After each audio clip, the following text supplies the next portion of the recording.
Welcome to another episode of the Virtual Ball Boys podcast. My name is Chris, and I'm joined once again by my good friend Matt. My three favorite things in the world are eating my family and not using commas. Okay, hold on. That's really fucked up. You don't use commas? Like, come on, guy. I do use commas. What's your opinion on the Oxford comma? So I can't have an opinion because as someone who has to live and die by the AP style book, like if I dare go against the AP style book, I will be hung from the rafters in my workplace. Okay, so does the AP style book require Oxford commas? No, in fact they despise it.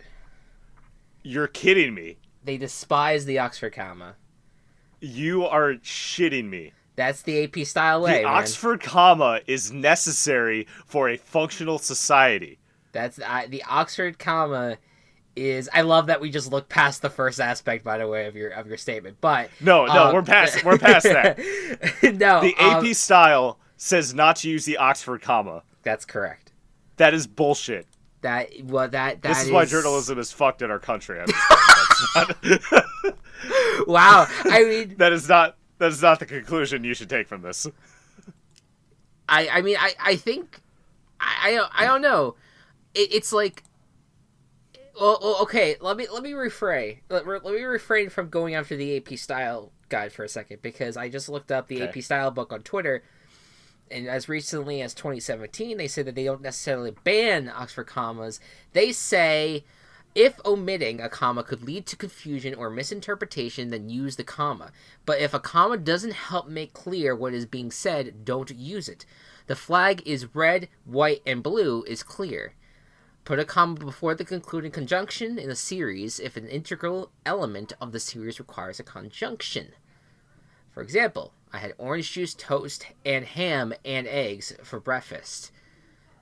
So that's with orange juice, comma, toast, comma, and ham and eggs, no commas in between there for breakfast. Okay. My work despises the Oxford comma, though. That for our work regulation, we do not use the Oxford comma. I am very upset. There was a little burp in there. I don't know why. the ridicule of the Oxford comma makes me gassy. I guess so. Jeez, you don't. Welcome to the Virtual Moments. I don't know what to do with this information. Yeah, this is well. Apparently it does make you gassy because you're burping in the middle of your the angriness Rant about of it. the Oxford comma. Yeah, absolutely. So we are. Wow, this is our. I mean, it's weird to say that we still have like 4 episodes to go, including this one, but it's like we're in the fucking end. We are nearing the end of this NFL season. At least it's not the end of season 1 of us. I mean, I'll include the off season a little bit in their first season, but it is the end of our first regular season, our first season as a whole together, I should say. And it's kind of wild. We are down to 4 teams. I think that one of whom we were not expecting to be here, and one that we cannot believe is gone, both of course related. But 4 teams though that have the right to say they're 4 of the best teams in the league. And it's wild. It's been a fun year. Yeah. Like despite like everything and all the bullshit that we've dealt with, like the Patriots aren't here. So we can at least rejoice a little bit from that. Yeah. No, for sure. I am just it is wild because this was a different divisional round weekend because there was not as many like close games as the wild card weekend. Definitely served up the close game material. But there was so much intrigue in this weekend, and I think it helped that the Patriots were in there because we were used to just chilling on, like, we used to have like 3 games during divisional round weekend where we'd be interested in, and the other one we knew that the Patriots were just going to blow out their opponent. Yeah. And and it would not be fun. And they did it basically 2 years in a row when the Patriots faced the Titans and then faced the Chargers this past year, and they both blew out both opponents. So it was not fun. Now we're down to we were down to 8 teams without that team, and now we have 4 teams that all of whom, with the exception of the Packers, have not won in this century. And it's interesting. It's fun. It's something that's it's great to see. It's good for football. Yeah. So before we get to anything revolving around the conference championship, let's dive into some news. We'll start with the Browns, as they have hired their head coach, and Kevin Stefanski, the Vikings offensive coordinator, coached his last game with the Vikings on Saturday, where the Niners not necessarily completely destroyed the Vikings, but it was close to it. It was about 17. Destroyed the Vikings. Yes, it was 27-10 game. And after he was touted for the coaching job last year, the Browns decided, he was like a runner-up for them last year before going with Kitchens. Now they feel like they're back on the right track with Stefanski. Matt, what was your first reaction to this news here? At first it was, really? Like, I don't know. I was a little confused by this, and I'm worried that the Browns are kind of falling into the same trap that they did with Kitchens, in the sense that, okay, this is an offense coordinator with 1 year of experience as an OC, now taking over the head coaching job. He did good things in Minnesota, especially with the run game, and Kirk Cousins had a good year. He did a good job, but I wonder if the lack of experience that Kitchens had is going to transfer over to what Stefanski had too. They could be completely different people, and they are completely different people, but it's the idea that, okay, we tried this one thing and it failed horrifically. With the high expectations on the Browns going into this year, excuse me, high expectations for them going into this year that were not met because of their head coach, and among other reasons. And I'm worried that this is going to be something similar going into next year. So I'm not a huge fan of it, just because I question the Browns trying to do the same thing again. Sure. I do think it's excuse me. I do think while the experience is kind of similar, I think it's different in this situation.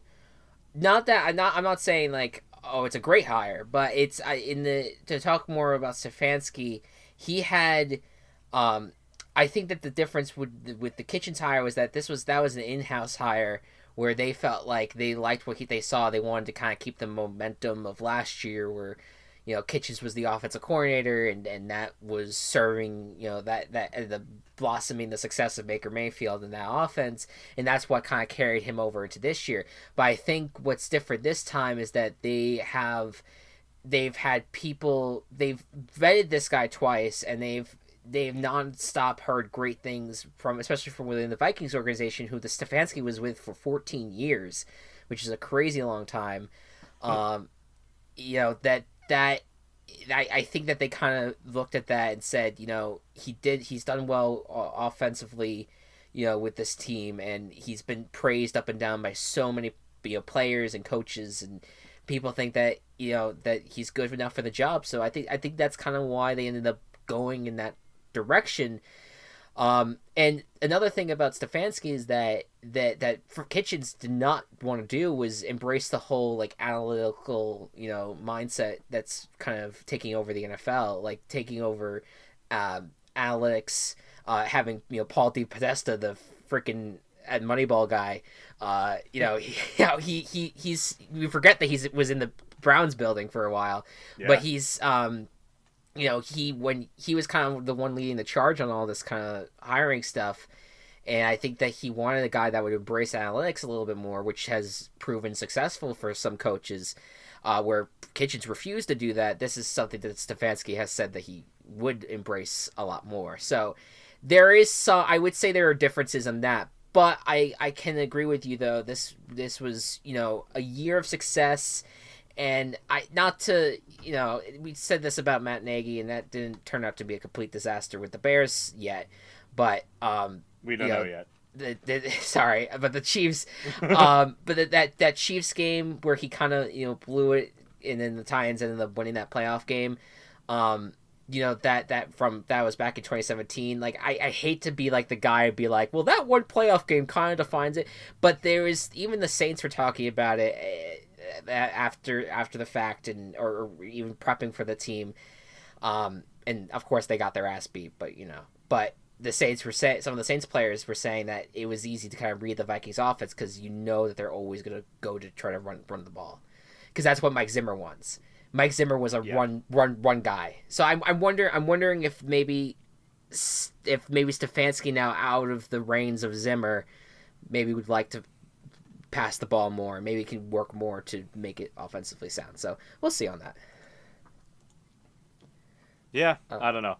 It's another one that I'm just kind of like head scratching at, but I don't know the full story. So. Well, I think the other thing too is that, like, once again we talk about how minority coaches get like a raw deal, and like guys like Eric Bieniemy and Robert Saleh, who was basically the runner up to this job. He was considered, the Niners defensive coordinator was considered for this position. They know that his name is Bieniemy and not the enemy, right? Yeah. Like they can hire him. That they all of them, and all of them everyone could, like, they just ignore these guys who do really great work, and that it's so obvious that they're so beloved. And not that Stefanski, again, he's been praised, but it's like, we need to see something. Let's see something from Stefanski. Let's see if it actually could work out. His press conference was impressive. All these guys' press conferences end up being impressive, though. So we'll see how except Gase's from last year. Gase's was a disaster, and I think it's leading in that direction anyway. All right, take the next news item, my friend.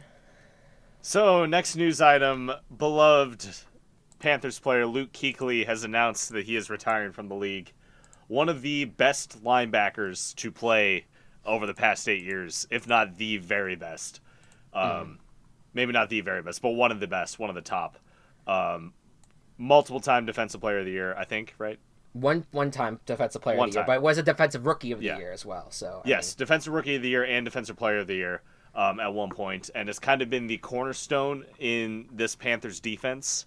And it's weird to see him go. Yeah.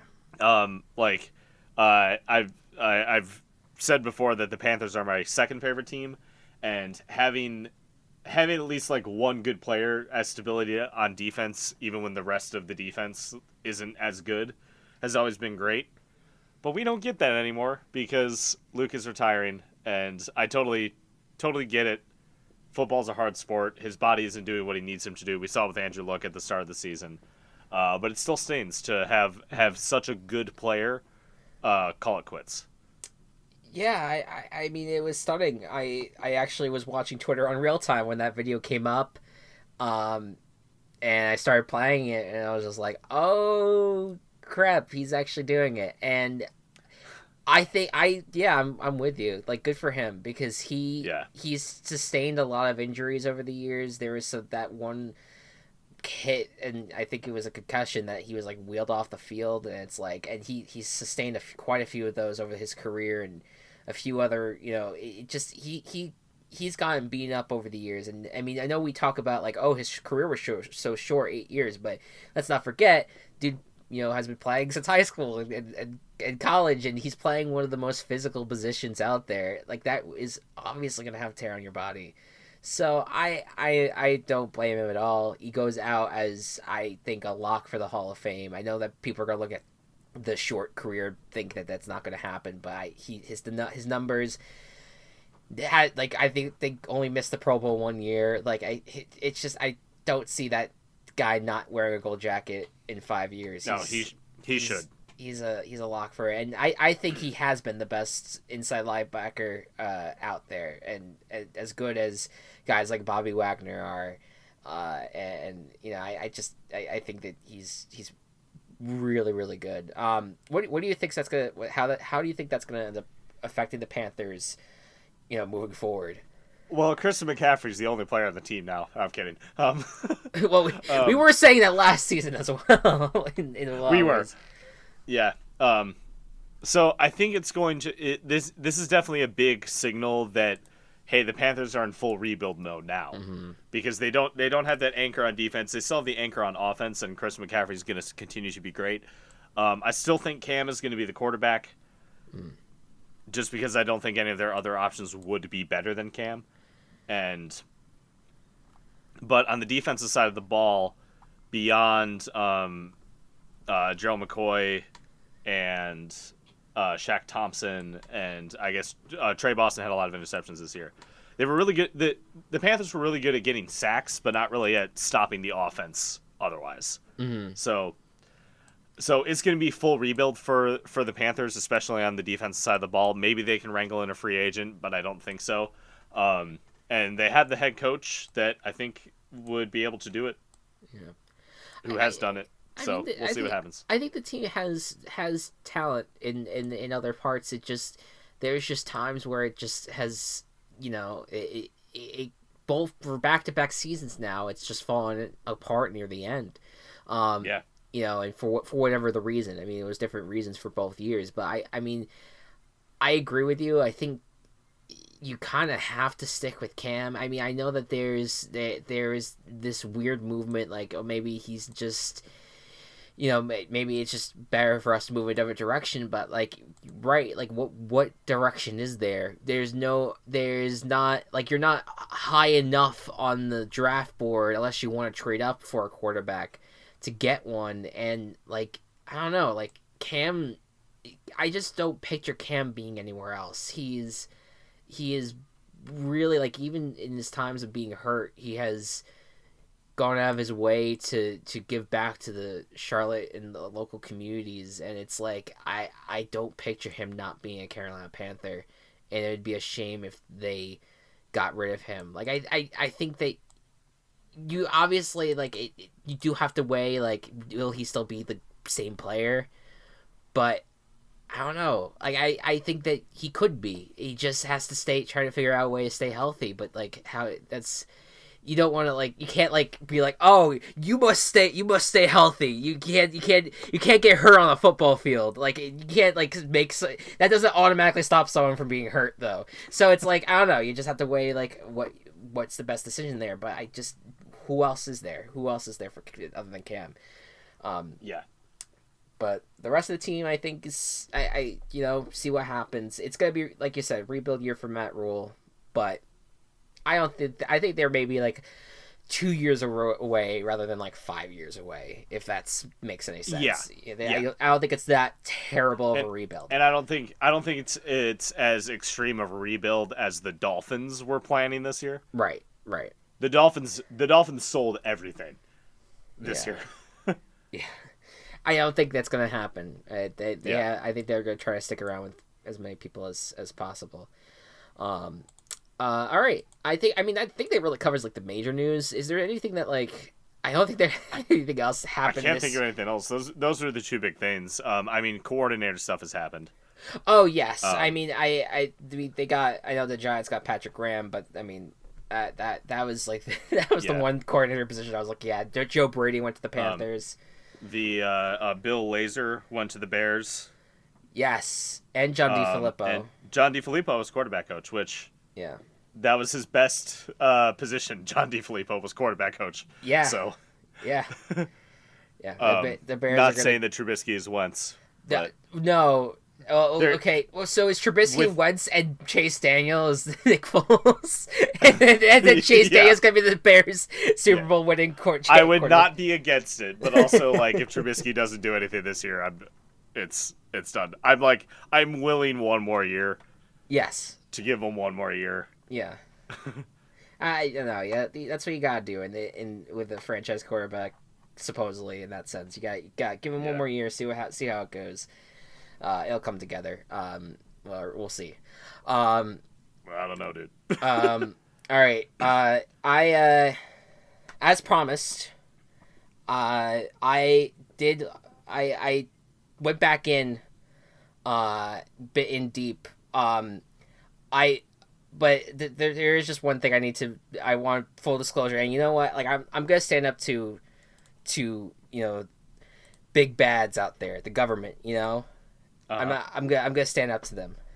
I received a letter in the mail today, and I opened it up, and it was kind of like blood splotched all over the page, and all it said was "Watch your back," with a tiny football on the bottom right corner. Okay. And I can only imagine that Roger Goodell is aware of my doings, because who else would do that? But I say, screw you, Roger. Come after me. I'm going to give the people what they want, and that is the reverse playoff results. All right? So I dug deep into the dark web this weekend during the times of the playoffs, when the Niners were kicking off against the Vikings. And I watched give me a second as I find my notes on my phone. I watched as the Giants, how Saquon Barkley ran for 2 touchdowns, and DeAndre Baker had a pick 6, and the Lions beat the Giants beat the Lions 25-8, and the Giants are going to the NFC Championship game. I saw as well that Phillip Rivers, he collapsed near the end of the year. We don't know, right? Like for us, on our side, on our universe, how we don't know, where his time is. Well, in this timeline, in this reverse timeline, he's having the time of his freaking life. As Phillip Rivers threw for 343 yards and 3 touchdowns.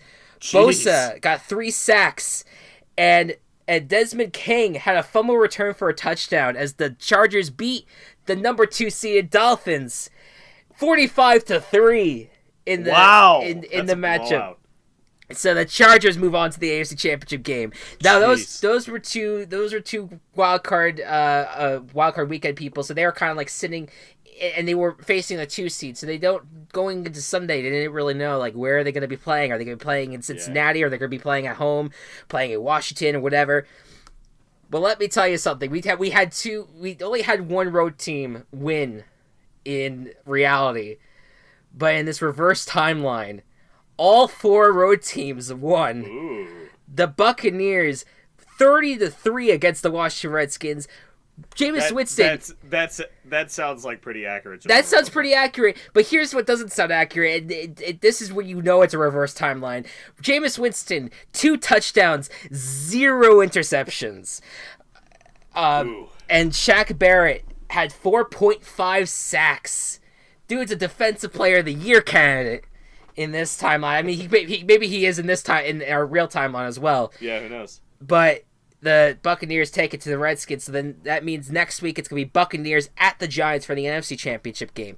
And then the last game was the one close game that we had, and it came down to the last kick of the game, and the Cleveland Browns against the Cincinnati Bengals 23-20 beat the Cincinnati Bengals, and the Browns are going to be going to Los Angeles to take on the Chargers in the AFC Championship game.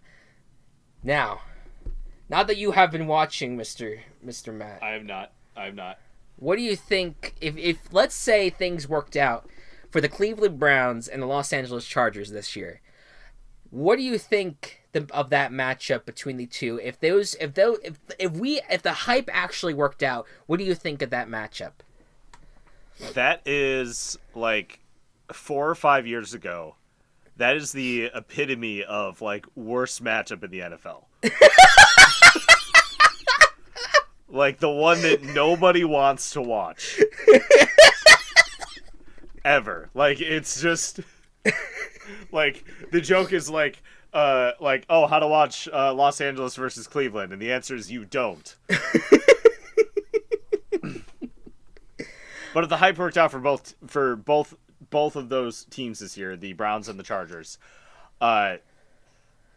that would actually be pretty exciting, just because they are those two teams that, hey, no, nobody wants to root for them. That's why one of them moved cities, and one of them hasn't had more than 2 winning seasons this century. Yeah. Um, yeah. It's wild. It's fucking. It's weird.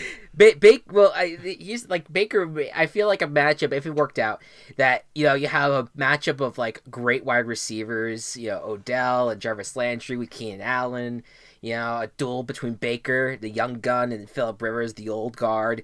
There's a lot of fun elements to that. Defensive players. I think Myles Garrett is still banned in this reality, but regardless, I mean, but you still have like a very interesting defensive front for the Browns against Bosa and Ingram. Like it's interesting. So we'll see how that plays out. And the Buccaneers Giants. I mean, this is what Jameis Winston was meant to do. He was meant to bring this team to the NFC Championship game. And now we'll face the Giants team with the hot shot quarterback Daniel Jones. Boom shakalaka. So I will do those maths. Go ahead. Okay, between these two teams, I most want to see, or these 4 teams, I most want to see a Buccaneers-Browns Super Bowl. Okay. For the same reasons, just because they're like the always shit on teams of the NFL. That reminds me of a Monday Night Football preseason game that these two teams once had. Like it's gonna be that level of incompetence. So I'll continue doing the mad simulation. I mean, doing deep dives into the dark web. Dig deep into the dark web. And I hope that letter isn't anything more threatening. We will see. I'm hoping that the NFL just know that I'm not one to be messed with. I'm gonna take down the Giants. Integrity. Okay, listen. You are so like journalistically integral that you don't use the Oxford comma. You're damn right. You should. You're damn right, though. I once wrote a fight between the town supervisor and 2 elected officials about them not getting the schedule from the supervisor and how mad they were and how the supervisor was incompetent. You don't want to mess with me, NFL. I will fuck you up. Okay?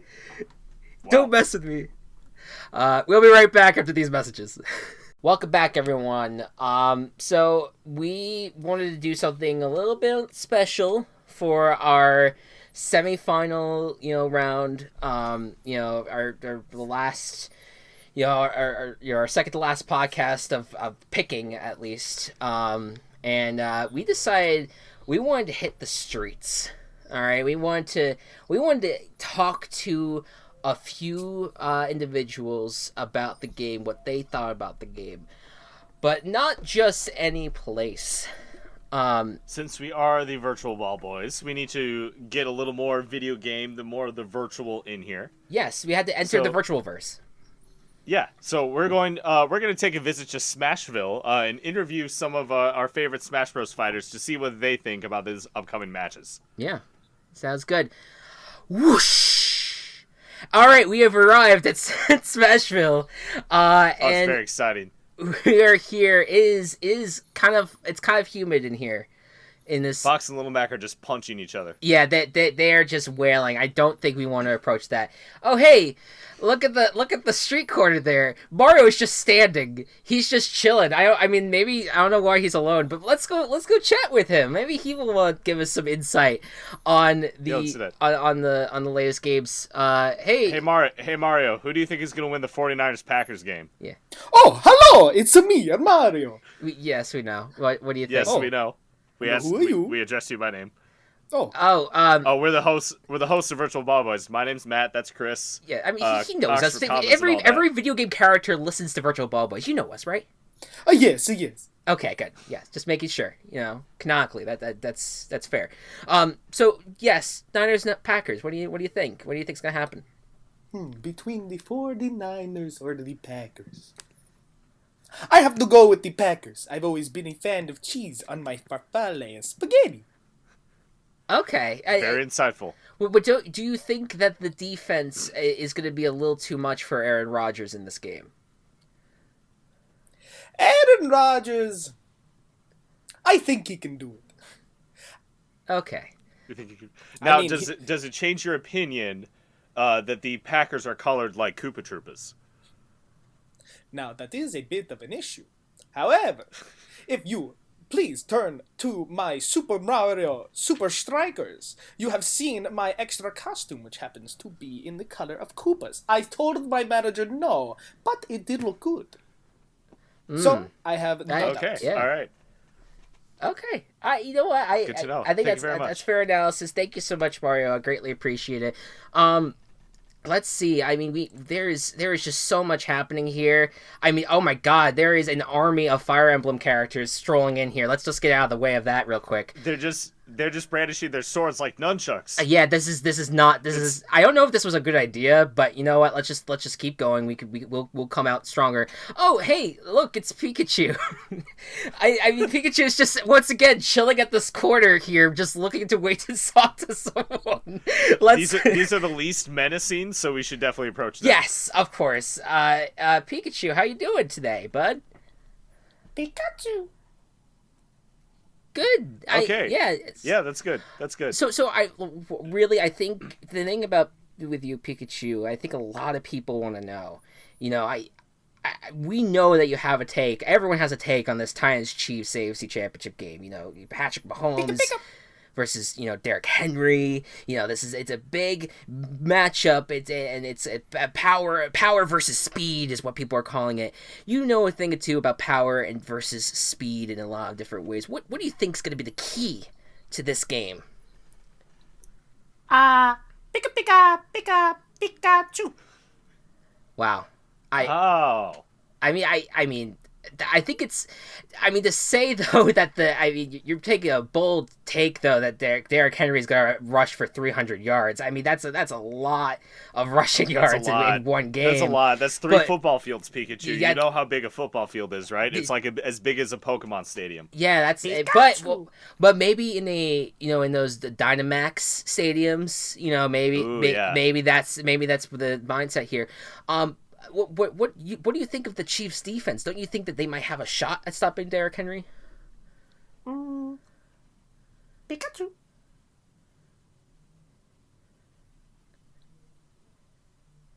You're right. They are full of holes. There is nothing to the Chiefs' defense when it comes to rushing.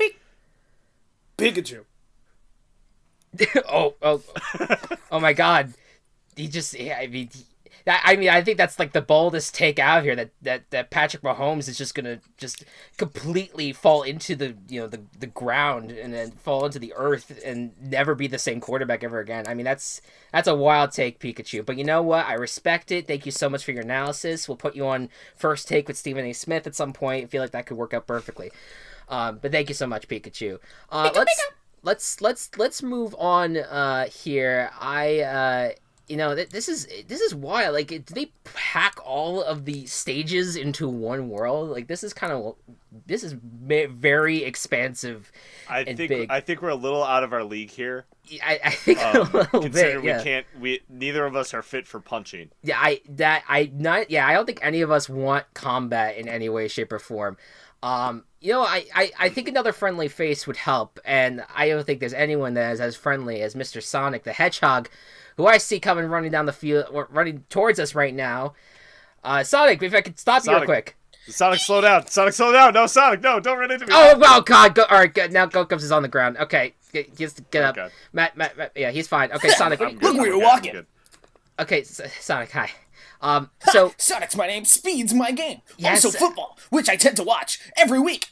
Oh, okay. So this is perfect. Go ahead.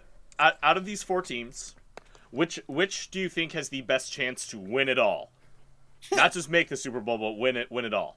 The 49ers, Packers, Chiefs, or Titans? It's definitely whoever's fastest. I'd have to say, with the size of a Titan, I think Titans can walk pretty fast. I bet you're a huge fan of Derrick Henry and how he could just run past anyone and he cannot be stopped. He's a bull, but I mean, he is known for running. Yeah, he is. But you talk about speed. The Chiefs have speed with a lot of wide receivers. Like, how do you think the Titans are going to handle that speed of the Chiefs' offense? I think they'll just have to be the quicker team. You know what? I think that's a fair take. Yeah. No love for the Niners. You don't think that they're fast enough?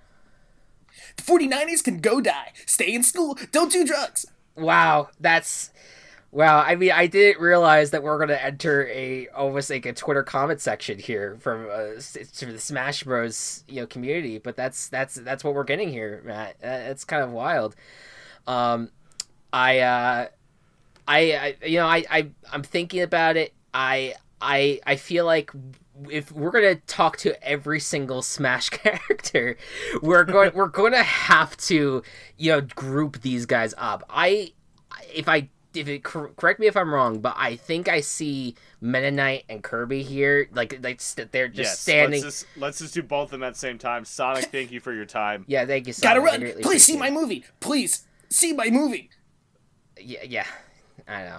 Maybe. Yeah. So let's go over there. Let's ignore let's ignore all the craziness that's happening in the Smashville of Animal Crossing right now, where Isabelle and Villager are just kicking the shit out of one another. And let's visit our good friends Kirby and Mennonite over here. How you guys doing? Oh, hello. It's me, Meta Knight. Baya! Okay. Yes. All right. So yeah. you two are both kind of football shaped. What do you think about really anything? We kind of covered everything that we could in terms of matchups. From what I can tell, in terms of this season's playoffs, the winner will be the team with the most honor and most courage out on the field. Booyah! Interesting. I mean, I think about. I don't know. I think about the Niners like that. They're pretty honorable in a lot of ways. But I also like but I also like Mike Vrabel. He reminds me of like a knight, that everyone looks up to, and he's ready to like knock the world off. The Titans do have a sword in their logo. That's true. That is very true. There is a lot of honor there. Yeah.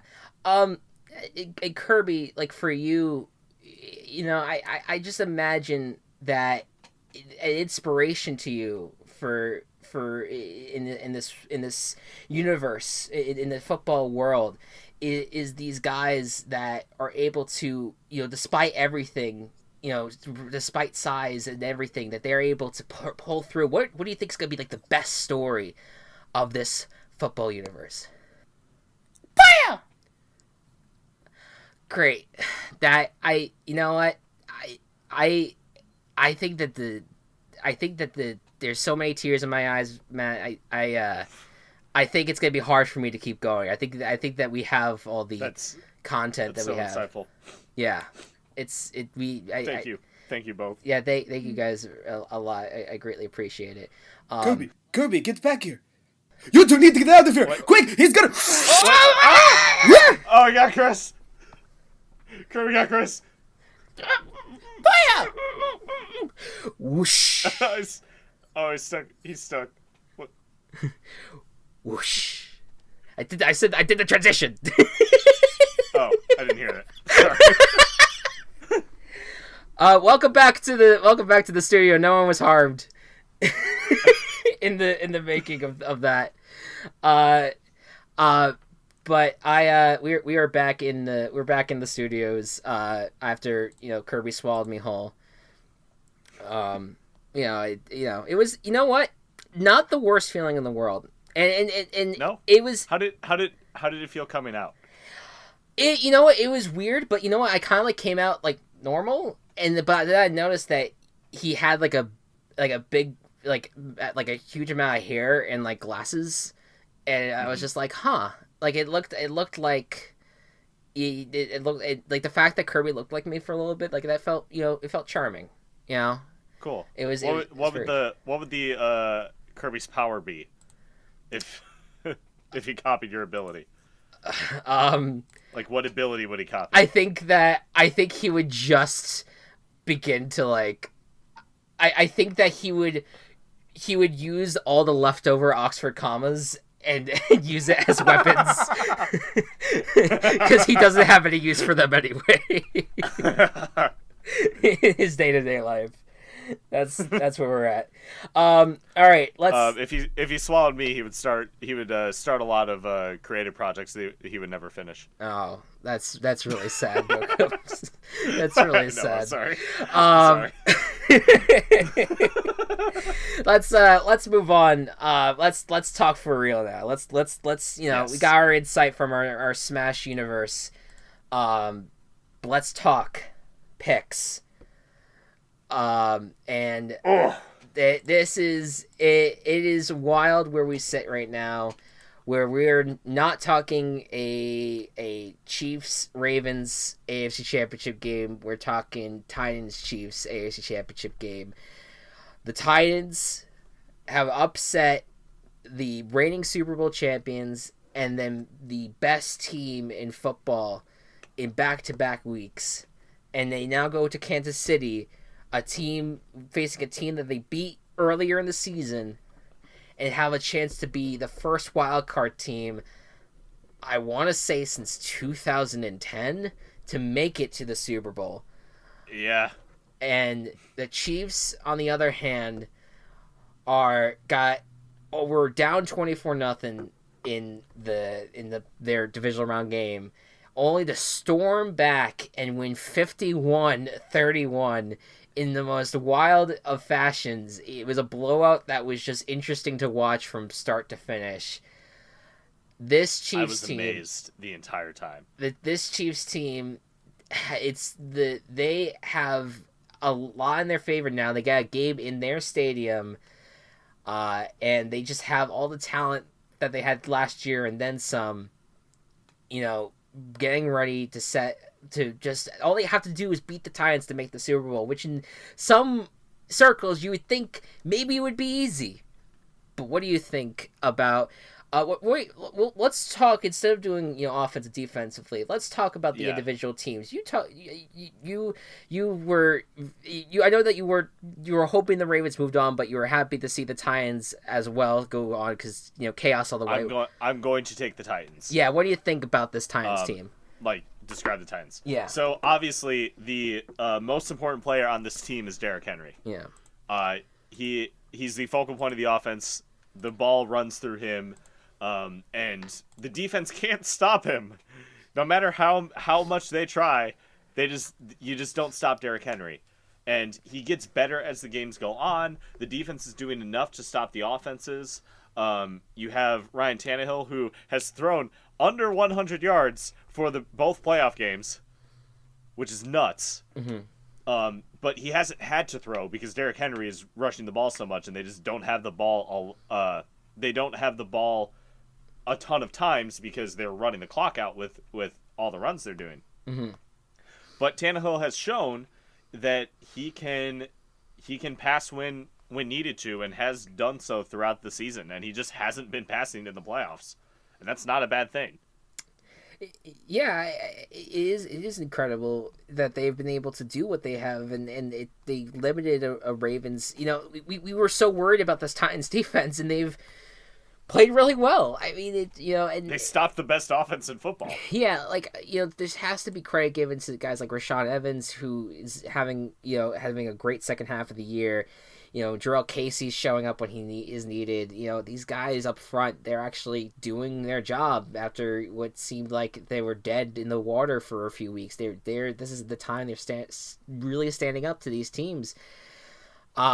I think, as good as the Ravens offense was, though, I think that this Chiefs offense is going to be really tough to stop, I think, in retrospect. Because while I think Lamar Jackson is special and he's most deserving of MVP and he's going to have a great career, I think, overall, I really think that we've not talked enough about how good Patrick Mahomes has been. And I think that he has I think better capability of being a comeback quarterback at this point than I think based off of this year's being a comeback quarterback compared to Lamar Jackson, just because Patrick Mahomes is has been able to get out of almost every single situation, and he constantly is just making these impossible moves, impossible throws that you just don't see coming, and he's able to get out of it. And the fact that they were able to rally from a 24-point deficit in the first half alone, it's wild. They did it in one quarter. That's the in one quarter, that's right? So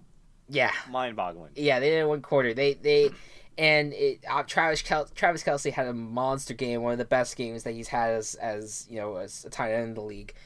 And Tyreek Hill and all the wide receivers have been playing out of their minds, and the offensive line as well, and the defense you have to give them credit, and like it's you obviously Tyrann Mathieu has been like the star in the secondary, but even the guys up front like Frank Clark, like he's stepping up at the right time, and they did it all without Chris Jones too, who we don't know if he's going to play this week, but he has been so crucial in the defensive line, but yet they were still able to stop the Texans a lot during the second half.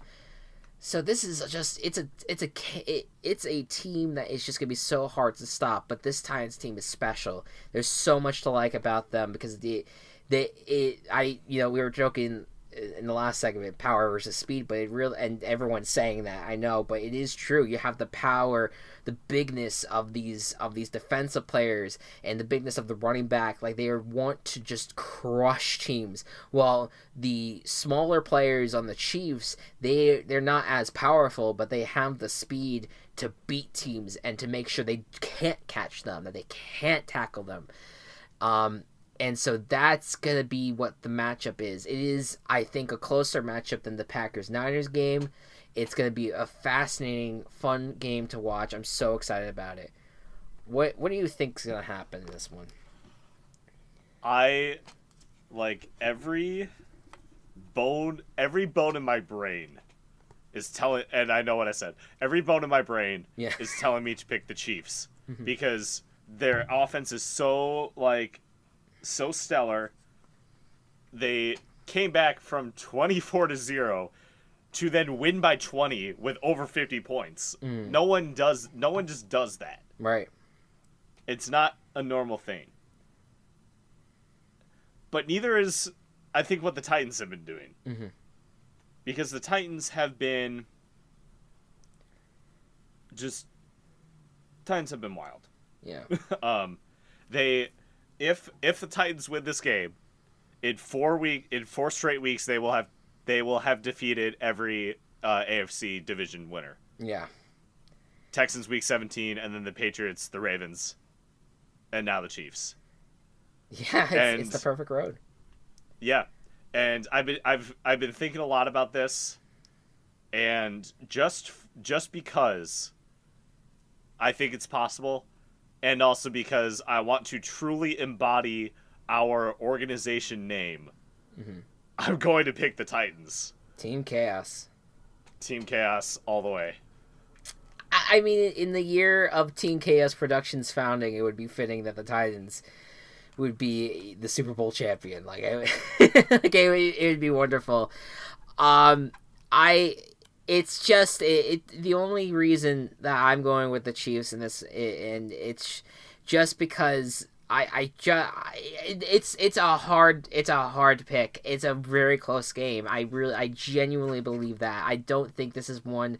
I think a lot of people are gonna look at the seeding and think otherwise. It's just not the truth. The Titans have shown that despite their record and despite the fact that they've had their struggles, a little bit down the stretch. They had the 2 games that they lost in a row, that they have shown that they can compete with anyone. I think it's going to be a close game.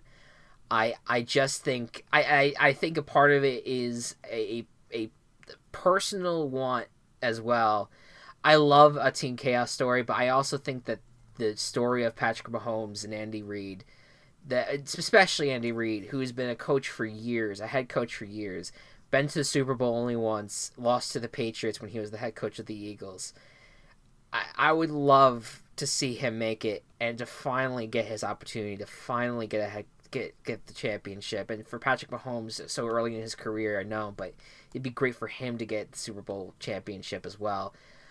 I think the speed of this Chiefs team, I think it's going to be hard for the Titans to stop. and I think it's a different breed than what happened last week with the Ravens. But who knows? It's a Who big knows? toss up. It's a big toss up. It really could go either way. I'm split on them personally, but I I just want to embody the chaos of the Titans. No, for sure.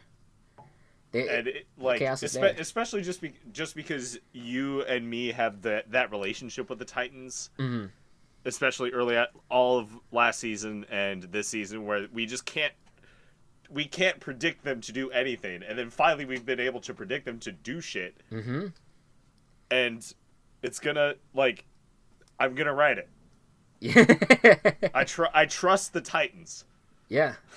Yeah, you gotta ride with the chaos wave, and I would love to, but it's just I have in my heart is I think the Chiefs have it, but I'm with you. I would love to see the Titans also make it one of the best underdog stories that we've seen in the NFL in a while. All right, next up, go ahead, take the NFC Championship game. Our NFC Championship game, the San Francisco 49ers come off of their decisive victory over the Vikings. Any hopes the Vikings had after their big ride of the Saints did not follow like the Titans did. They stopped Dalvin Cook. They had a running back who stepped forward, and it could be a different running back next week because Shanahan just uses running backs super well. And they were able to just dominate this game. Meanwhile, the Packers played a close one against Seattle, and were able to hang on to it in the end. Aaron Rodgers and Devontae Adams finally really showing off what their what they are good for, what their connection can be. And despite the dominance that the 49ers defense had, you still have this duo, and you still have Aaron Jones, who has the most rushing touchdowns in football. Yeah. Which team would... I think I just went over both of them. Yeah. By accident. Well, no. We can go into more detail about each. I'll take the Niners. I'll take the Packers actually. Okay, thank you. Well, no, okay, yeah, for your sake. The thing about the Packers, that's just it's fascinating because we spent so much time in the final weeks of the regular season talking about how this Packers team, despite their record, just we don't really see this team going anywhere, and they're kind of lackluster. But they come into Seattle, are coming. I'm sorry, they host Seattle. They bring Seattle. Seattle comes to Green Bay, and they open up the game, and it's like they're up, up 20 points already on them, or 21. I believe it was 20 points. And they're just putting it on them, and they are showing they're exerting their will. They're showing that their defense is no joke, and they're showing that and even though the Seahawks ended up making a comeback, their defense kind of slowed down, was not doing as well in the second half. Their offense stepped up when needed, and specifically Aaron Rodgers delivered a few great throws, and specifically one to Jimmy Graham that ended up that was not a great throw, but it was a great timing on it, and they were able to get the first down to lock up the game. But there's a great throw to Devontae Adams. There's so many great throws that Aaron Rodgers had in the game to kind of remind you that Aaron Rodgers is in the playoffs, and he's back, and he is ready to haunt, and that you don't doubt this Packers. You can't doubt this Packers team. You can't doubt it with Aaron Rodgers remaining at the helm. He's been constantly, he's had really down past few years, and it's been a shame to see him not get his opportunity. But this is it. He's got an opportunity again. He's back in the mix, and he has an opportunity now to make it to the Super Bowl. He's got a tough test here. What do you think about the Niners? I think I told you that every time I see Devontae Adams wide open, I get whatever the opposite of a dopamine hit is. Yes. Just because he's just there. Yeah. They're not covering him. Yeah. Okay, anyway. The 49ers on offense, the handsome one, Jimmy Garoppolo, leading the team, but the real, the real force in Kyle Shanahan's offense is this run game with Raheem Mostert and Tevin Coleman and sometimes Matt Breida, who all just run. And it's different every week, but it doesn't matter because they're all really good at doing running back things just because Shanahan does good things with his running back. And then Jimmy G has some great receiving options. You have George Kittle, who's one of the best tight ends in the league. You have Deebo Samuel, a really emerging rookie who, like, we talk about A.J. Brown and DK Metcalf a lot, but Deebo Samuel, like, has a really good future with this team, I think. And then there's the vet Emmanuel Sanders as well. Like, they have weapons on this offense for Jimmy G to throw to. And then the defense last week shut down Dalvin Cook. Just straight up, like, Dalvin Cook was a non-factor in that game, thanks to the defense. And they have a good secondary too with Richard Sherman. The Quan Alexander coming back was the biggest thing I think for this defense. And the combination of him and D Ford and Nick Bosa are just smothering.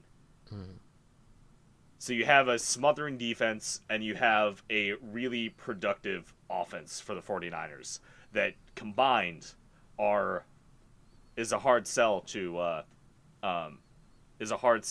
try to overcome. Yeah. Absolutely. What do you think about the matchup? Who do you think's going to win?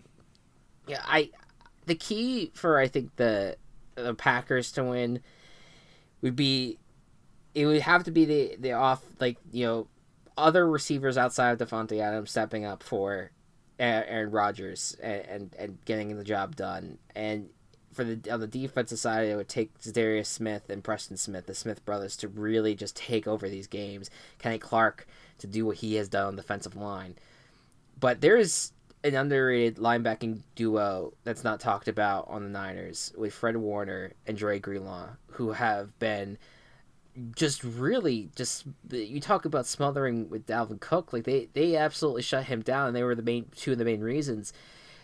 And I mean, I just look at this Niners defense. I think by far it's the best defense left in the playoffs, and I think it could be closer. I think that there's an option there, but I just don't find the talent level on the Packers of what's left on the offensive side. Even though they have Rodgers, I just don't see that being able to overcome a defense that has been as good and as dominant as the Niners have been. And I think, and you know, I don't even need to touch upon the offense, because I think that no matter what, when you have Kyle Shanahan leading the way, I think that he's going to figure out a way to dissect anyone. So I'm in on the Niners. I'm going to pick them to win. I am also going to pick them to win. It's not just because I'm a Bears fan and Packers hater. It's everything you said and more. Mm-hmm. The Niners are a really, really strong team. Even with the it's wild. Like when we do like a playoffs or season recap or whatever we do, I really want to talk about just what the implications would have been if Seattle had won that Week 17 game. Mm-hmm. How everything else would have played out, just because I just think that would be interesting. However, the 49ers are so strong and are going to do everything in their power to get to Miami. It's gonna be.